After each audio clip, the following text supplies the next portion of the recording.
This video will contain spoilers for the entire numbered Xenoblade Chronicles trilogy.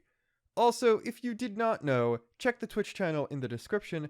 I have been streaming the Bat and Kaitos remasters and have been having a very good time, and would like more people who are Xeno fans and are either interested in the games or have played them already and want to see my reactions to them to come and hang out.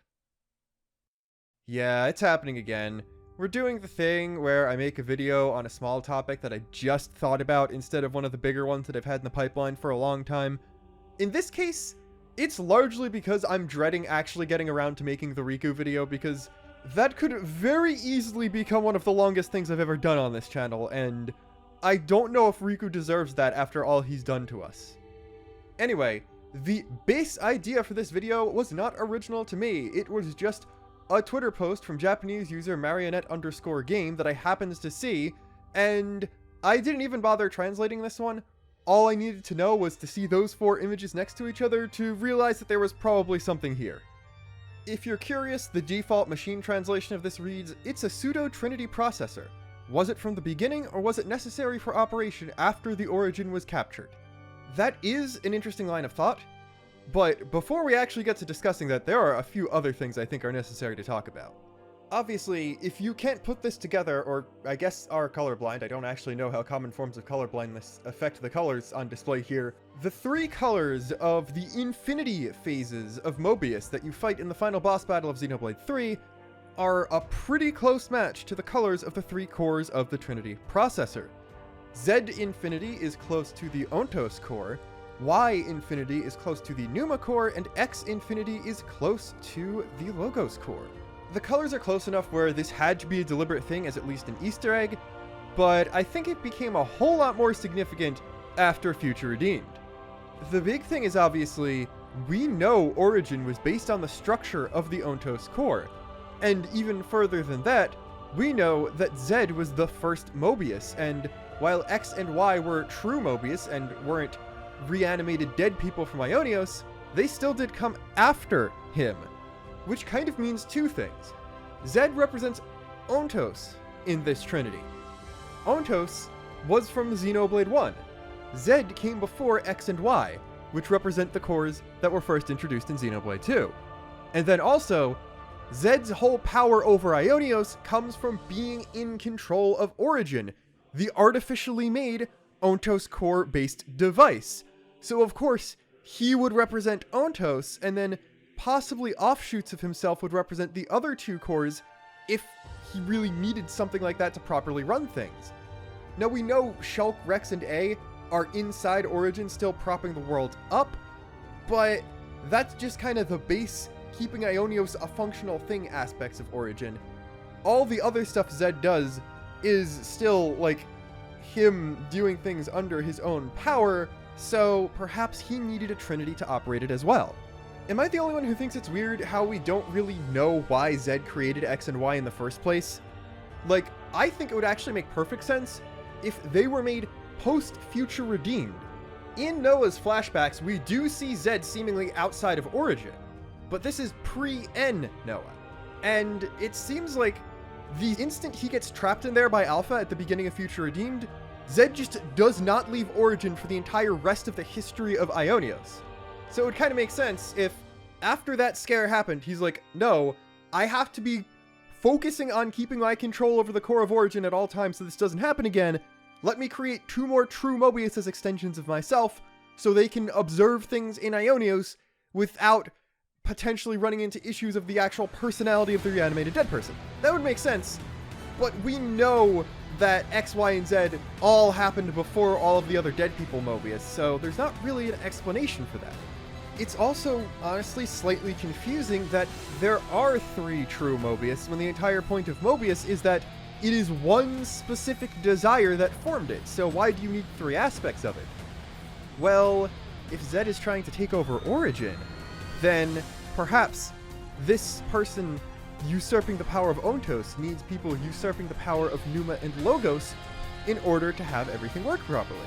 But you have to keep in mind, you had to kill at least Y and most likely X as well in order to get to Z in the first place.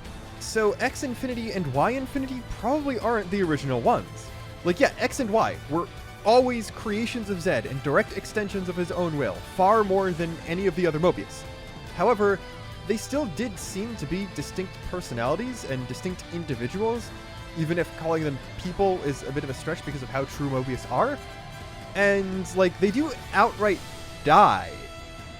You don't really hear their final words because there's no cutscene after their boss fights for some stupid reason. But they express regret over dying and don't want to go. Plus, X and Y Infinity speak with Zed's voice coming out of their mouths. So it seems like they're mere echoes of them, or some part of their power or something that Zed was able to recreate in order to properly deal with the split up parties. Of course, X and Y Infinity do use X and Y's attacks and not Zed's, so I guess Zed just can create infinite versions of them. He just didn't choose to do so again after they died, and is doing this just as a battle tactic in this fight.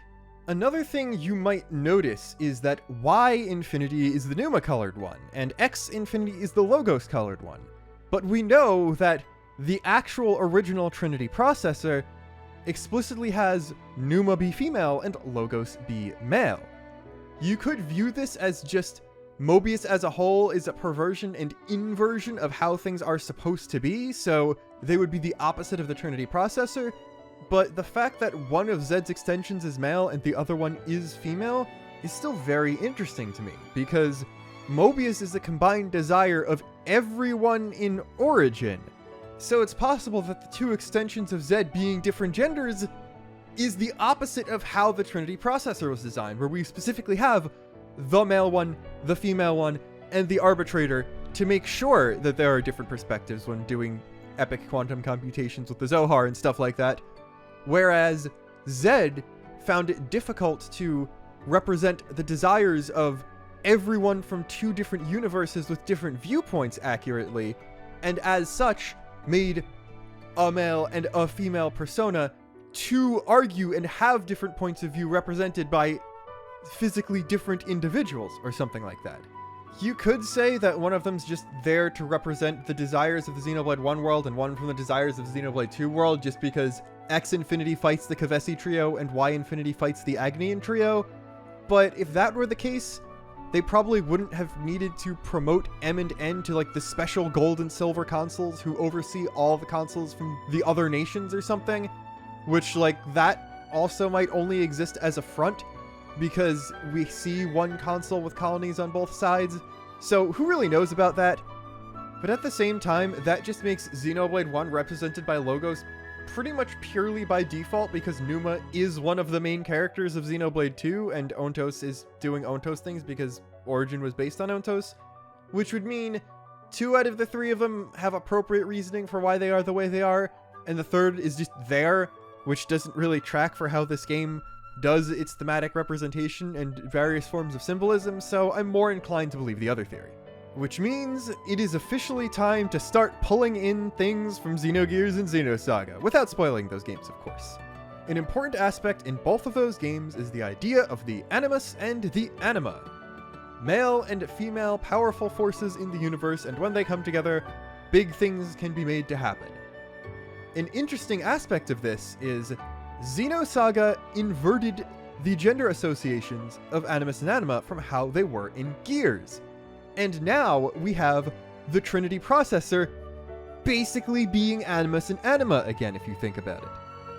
As long as you go by the theory that Logos' core manifested in N's sheath, the same time Numa's did in Matthew's gauntlets when Ouroboros was unlocked in the Alpha fight, then that means we have the female part of the Trinity processor and the male part of the Trinity processor pooling their powers together, putting it through the conduit of Origin Metal, and then using that to fuse together people in an evolved form of the blade system from Xenoblade 2 to create the only kind of power in the universe capable of unseating Zed from Origin. Barring the obvious that, oh, yeah, Logos and Numa together should be more powerful than someone misusing the power of Ontos because 2 is greater than 1, this tracks a whole lot with the Animus and Anima stuff from Gears and Saga, so the fact that evil Ontos guy's battle tactic involves recreating evil versions of Logos and Numa that have the opposite gender associations of the animus and anima power the heroes are using, then splitting up the heroes, making sure to separate them by universe of origin, so that the pairs of characters who can interlink, which each pair in the base game is one guy and one girl, by the way, are always separated and can't access their full power together, only being broken out of it by outside interference. This all together, I think, adds an entire new level to the final boss fight, which is kind of nuts because I talked about several levels the final boss fight already has in a video about music just a couple weeks ago. So now what we've got is we have the villain, which is the will manifest of people from two universes, using power either directly derived from or heavily based on the Ontos core of the Trinity processor, going up against a group of people that have been able to draw on the souls who do not align with that will of the universes, and utilizing the powers of Pneuma and Logos through the form of Anima and Animus interlinking. Then, after he starts taking damage and realizes he is in danger, Zed uses the tactic of creating his own inverted Animus and Anima, taking the roles of Logos and Pneuma, so on his own he has his own Moebius anti-Trinity processor going, then splitting everyone up. And the thing that it takes to get everyone back together, able to interlink again, able to actually finish Zed off, is interference from other people in Ionios. Other people going against the Endless Now, because if you think about it, Moebius is people's will made manifest. That includes people that are incarnated into Ionios because they're stored in Origin as well. We know this. Memories, souls, physical data, all of that is there in Origin. And that means just taking the act of opposing Moebius weakens Moebius. Then while all of this is happening, you've got an entire other trio in the background. While, yes, this part isn't really Animus and Anima-y because you'd have both Logos and Pneuma be guys in that case, one of the three people there just outright is Ontos. Rex is married to Pneuma as far as we can tell, and I guess in this case, Logos is still just there for Xenoblade 1, but I don't think specifically there being three of them and then representing the whole Trinity processor matters for this whole thing, and that's largely because this is just propping up Ionios. They're helping A out, because arguably half of Ontos is gone now that Alpha's been destroyed. Obviously, A has the entire personality and memories of Alvis, but I would assume, based on the angel wings and stuff, after Gondor split A and Alpha apart using the Ouroboros stuff, it was basically like a de-interlinking. Half of Ontos, the original Ontos, is gone, and because of that, A alone isn't enough to defeat Origin, because Origin was based on the full Ontos. I don't really have another level I can ascend this to at this point, though maybe people will figure something out a bit later on. But I think we made a whole lot more connections to things here, and it kind of makes it a whole lot better than it's already been. That's the problem. The problem with Xenoblade 3. It's one of the few pieces of media where the more I think about it, the better it gets. Like, almost everything else that I like, including other Xenoblade games, the more I think about it, the more I come up with nitpicks and things that I might not agree with the execution of. But specifically Xenoblade 3, I enjoy it the more I think about it.